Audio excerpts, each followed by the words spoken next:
সবাইকে good morning. আজকে সকাল সকাল ফুল নিয়ে আমি কি করতে চলে আসলাম, চলুন আপনাদের সাথে শেয়ার করি।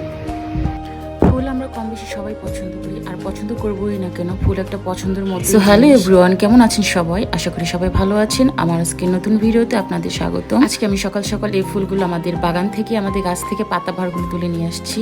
এগুলোকে আমি সাজাবো। প্রথমে আমি কিছু পাতাবাহার নিয়ে নিলাম, নিয়ে তারপরে এই রঙন ফুলটা দিয়ে দিলাম। গাইস, এই রঙন ফুলটা এত বড় যে আসলে বলার মতো, আমি আমার লাইফে কোনোদিন এত বড় রঙন ফুল, তো এটা একটু বেশি বড় হয়ে যায়, তাই এটাকে কেটে আর একটু ছোট করে দিলাম। এই তো আমার প্রথম ফুলদানি সাজানো শেষ, এবার আমি দ্বিতীয়টা সাজাবো। গাইস, এই যে কাচের গ্লাসগুলো দেখতেছেন, এগুলো আসলে কিন্তু আমি কিনি নাই। এগুলো হচ্ছে আমার ছেলে যখন নিউট্রেলা খায়, নসিলা যে চকলেটগুলো খায়, সেই চকলেট হচ্ছে এই কাচের বয়ামগুলো থাকে, আমি সেগুলাই রেখে দেই। আমার খুব ভালো লাগে এগুলো দিয়ে। তো আমি এগুলোর মধ্যে একটু পানি দিয়ে, একটু পাতাবাহার দিয়ে, আমাদের বাগান থেকে আনা ফুল এটা দিয়ে দিলাম। দিয়ে তো আমি সেকেন্ড ফুলদানিটা সাজিয়ে নিলাম। এবার আমি থার্ড ফুলদানিটা সাজাবো। আমি পাতাবাহার দিয়ে দিলাম, আরেকটা পাতাবাহার। আমাদের এখানে অনেক ধরনের পাতাবাহার গাছ আছে, সেগুলো থেকে আমি পাতা ছিঁড়ে নিয়েছি। এখানে একটা রঙের ফুল সাথে দিয়েছি, দেখতে একটু সুন্দর লাগবে। সো ফাইনালি আমার 3টা ফুলদানি সাজানো শেষ।